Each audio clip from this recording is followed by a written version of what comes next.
to Ramtha, Ramtha will come to you. And you're my first 35,000-year-old guest. And what is 35,000 years old? Well, I don't know. Yeah, she is. What are years? What are years? What are those? What are $200 an hour seminar? Wow. She is really raking it in with Ramtha. It's really weird. But I do think we figured out. It sounds like she's saying indeed. Because she said it like 3 times there. This was a thing like the Corton guy. He's very like he's like a dictionary, like a human dictionary. He's got these like certain key words and I think indeed is like her keyword that she... Maybe. But Corton ain't putting the pieces together like her and building empires, it seems. I mean, Corton is not pulling in this kind of cash. Yeah, and he didn't have people like chanting the word back at him Eddie. like a call and response had Eddie. Thing. Come on. Don't forget Did about they all say Eddie. Eddie back at him? Like, Eddie. Did they like... That was weird. They all responded and like they said that word back to her or him. But she also has something that Corton doesn't have. She's got some celebrity followers of Ramtha. So let's hear as they out these people on national television. But what really focused national attention on Ramtha is Shirley MacLaine. MacLaine's latest film chronicles her belief in mysticism. So do her books. One of the actress's bestsellers identifies Ramtha as her spiritual guide, and the actress still keeps a horse at Jay-Z's ranch. MacLaine refused to talk to 2020 about Jay-Z Night, but she's only one of many celebrities who've been involved with Ramtha. They include Philip Michael Thomas, Mike Farrell, Richard Chamberlain, and Dynasty's Linda Evans, who told 2020, "My experience with Ramtha has been profound." No, not Linda Evans of Dynasty fame. Oh, no, not her. She's the one I really wanted to hold out. Oh, no. Oh, no. And Philip Michael Thomas is the guy from Miami Vice, I believe. He's in this, too. Not him. Yeah. Man. I thought he had integrity. Oh, no. Yeah, I don't know. But yeah, Jay-Z has quite a posse going of celebrity friends so far. Or Ramtha does. They may not even care about Jay-Z. Yeah. They don't give a shit about Jay-Z. No. It sounds like a really shitty like Space Jam sequel. Like they're forming a team to like take on the Tunes, you know? I like it. But they also talk to quite a few current and former followers. And here's a follower of Ramtha named Linda, the Ram lover. That no one would have ever guessed or can imagine can happen to someone. By May of '85, she was listening to the tapes constantly. She says her nerves were shot, her job was in jeopardy, her marriage was crumbling. Still, she defied her husband and went to a Ramtha retreat in California. I was obsessed. I couldn't stop. I don't know how to explain it except that when I tell you that I was on a roll and you're going downhill, you can't stop. I really needed help at that point. She got it. When she returned, her husband had her deprogrammed. Her marriage and the rest of her life now put back together. Linda says what happened to her could happen to anyone. And certainly many others have felt the powerful pull of Ramtha. Stay steadfast. I will. I want to go where you are. You're going to. Sooner than you know. Ugh. Christ, what the hell? Jesus, so it's like a psychological grip on her where she just is so drawn into this Ramtha. Yeah, as they show more of Jay-Z Knight and Ramtha, it's not so much the bubbly character that was on Merv Griffin anymore. It can get pretty dark and not just in a quirky way anymore. That got creepy. That got creepy at the end when she's like, you cannot have what do you call them? Friends? You cannot have friends. Those are not things you can have in this realm. No. Family? What you call family? No. It sounds like it's on that verge of really, really bad, but I don't know. Let's see. But so why are these people getting so enraptured in all this? It may have something to do with this. In Ramtha videos and in Ramtha newspapers, the mystic predicts a series of natural disasters will devastate much of America. Volcanoes and quakes, plagues and drought and tidal waves, and more. In these days to come, one should leave that which is called the beaches and seek higher ground. It would be well advised, in the greatest of wisdom, to pack your belongings and go somewhere else. Okay. Go somewhere, maybe in Washington State, called Ramtha School of Enlightenment. Right? Like, what is this accent, first of all, that she's adopting? And then so freely like, the thing what you call peace and the things what you call belongings, pack them up in the thing what you call a suitcase and go away. All of a sudden, there's no word for away, just somewhere else.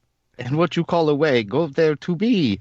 But she sounds like she's gonna go like hunt for Rocky and Bullwinkle. Yeah. Oh yeah. Well, that would like make Natasha. her a little bit more appealing. Yeah, I would appreciate that more. Yeah, but yeah, she's almost seems like a little more sinister than Boris's girlfriend or wife. But now let's hear how her followers react to hearing this kind of news about these beaches, what you call being gone. Well, many of the true believers are taking that advice to heart. Now, Ramtha says that the Pacific Northwest will be safe from all those disasters. So in the past year or two, hundreds of people, upwards of 1,500 by one count, have suddenly left everything behind. Their families, their businesses, just left everything and moved to places like Northern California, Oregon, and here in Washington State. This is Cheryl McNaughton. She moved to Yelm, Washington, right near Jay-Z Knight. After falling in with Ramtha, McNaughton divorced her multimillionaire husband, left her home in Hawaii, came here with her children and her new boyfriend. Ramtha was a door. I walked through it. I changed my life. I am happy because of me.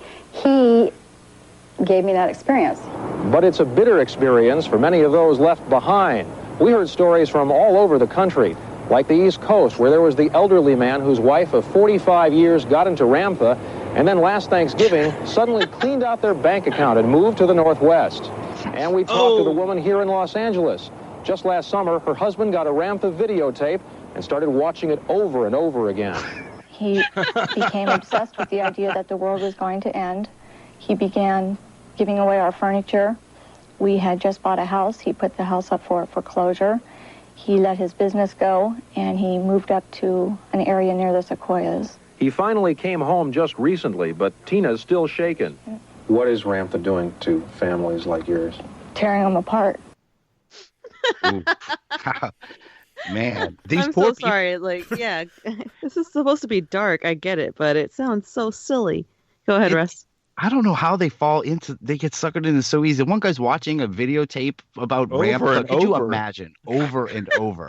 He sounds like Russ watching the new Star Wars trailer. Or all of the Star Wars videos. Yeah, all of those trailers. He's out. No, it's fucking hilarious. So, like, it sounds like a drug problem. Like, you know, my life was doing so good. I was getting so much cleaner, and then I got into Ramtha. Yeah, it's like an epidemic. It's like they should have had the war on Ramtha at this point, the way this news fucking thing's going off on it. Ramtha is a very addictive substance. Don't let your kids do Ramtha. It took such a dark turn, though. Like, what was that? She took all the money and left her husband because Ramtha told her to? Maybe the husband sucked. We don't know that yet. They were married for 45 years. Yeah, well, he could have sucked for 45 years. He could have. But, I mean, can't leave him high and dry, though. Oh, I am so Team Ramtha right now. It sounds like it's a drug to get people to just do stuff, get stuff done. Yeah, maybe she is just quite a go-getter, but I wonder how Jay-Z would react to hearing all this poor pain. Let's see what Jay-Z thinks of this. Those folks, you know, they point the finger at you. They blame you. They think you're bad news, that you've lured their loved ones away. But what would you expect them to say? I'm so thankful she took my wife away, and it's all her fault. It could never be mine. You know, people don't want to take responsibility that if that person left, could it be because they weren't happy anymore? To grasp what Knight says, it helps to look at what some of her followers think of as their Bible, the Ramtha White Book. It outlines a philosophy where reality is whatever you want it to be, where there's no right, no wrong, even murder is not wrong or evil. But Jay-Z says it helps to believe in reincarnation. If you only believe that you only are going to, you're born and you die, and there's no afterlife, murder is definitely wrong. If you believe in a continuation of life, that's a different story. In a divinity, if we're immortal and we're going to live again, then how could murder be a wrong? The person who commits a murder, for instance, doesn't need to be punished by being put into prison. He's going to be punished because he's going to hate himself for eons of years, and he's going to live with that guilt and that remorse, and it will set his process of evolvement back for ages and ages. Holy shit. Yeah, murder's fine if you believe in reincarnation, Drea. Yeah, that must be really fucking nice for her. Like, she obviously hasn't had anybody that she knows murdered. Like, oh, yeah, let's just let that go because whoever did it is going to eat themselves alive with guilt because that's how the world works. I love how she was preaching the same exact thing as Drea at first. She was like, well, you know, maybe their loved ones kind of sucked and they just wanted to leave. And then all of a sudden she's like, but you know what? Killing people's also cool too, as long as you believe in reincarnation.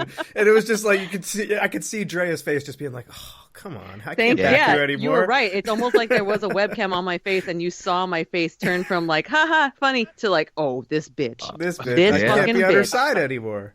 And hey, look, I'm taking that guy's side. Play the next soundboard clip because that guy might have been right in the beginning there. You're bad news. There you go. You're bad news.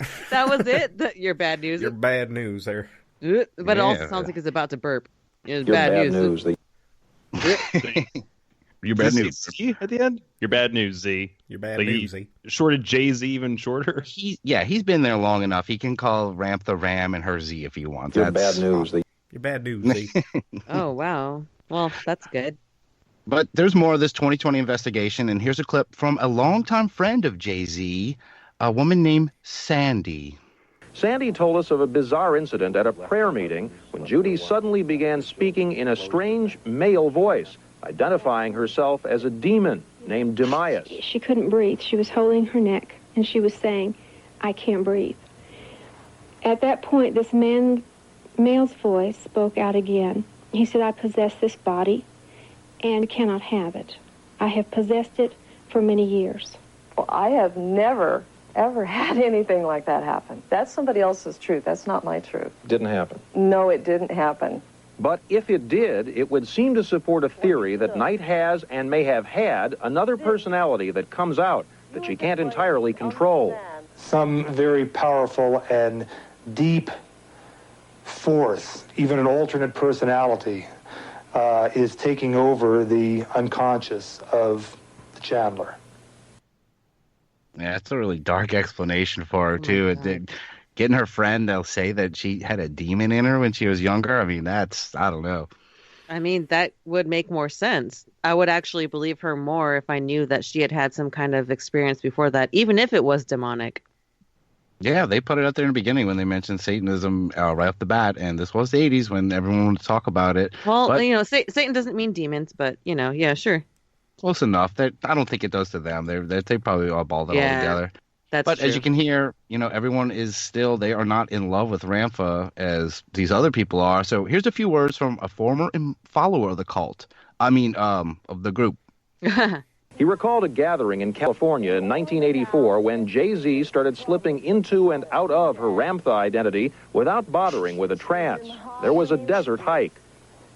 She was smoking at the time and would put down her cigarette and she'd walk to the edge of the big boulder and she would stand there and go like this and imitate Ramtha and holler down to the people to hurry up, and then she would come down and talk some more to us and smoke some more, and then she'd go up and do it again, urging them on.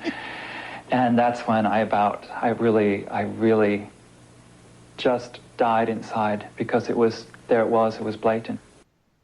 Yeah, there it is. There's a former follower calling her a big faker because she's smoking and putting her cigarette down and being Ramtha on a mountain. She's just she's yelling at people as Ramtha, and then she's going back to all right. That's running around. Sorry about him. Sorry smoking about a cigarette, yelling at people. Who smokes when they're climbing? Jeez. Or channeling. I mean, that's kind of the reason why I do go on hikes. It's like, oh, good. Here's an area I can smoke at. Yeah. Just kidding. I don't smoke, you guys. I don't smoke. So, look, before we go on, as an aside, and you heard some sound effects of it earlier, I have to mention, just for what's coming, that Jay-Z Knight and Ramtha both love very, very expensive horses, okay? Okay. You heard earlier. And Ramtha is accused of trying to sell horses. This is Ramtha to her followers for up to $250,000. What do you mean accused? That's an accusation? That's like a crime? To I would say you're accused of selling horses. Well, Jay-Z Knight. How do you plead? Jay-Z Knight said that Ramtha set up these deals with her. She was selling these horses, saying that Ramtha himself, basically their god, was telling them, you have to buy these $250,000 horses. She ended up ripping a lot of these people off and was issued a cease and desist on her horse trade. God. Yes. Oh, wow. Well, you know, I don't see the problem. Brilliant. Like, if it's God, how are you going to put a cease and desist on God? If God wants to sell you horses, you should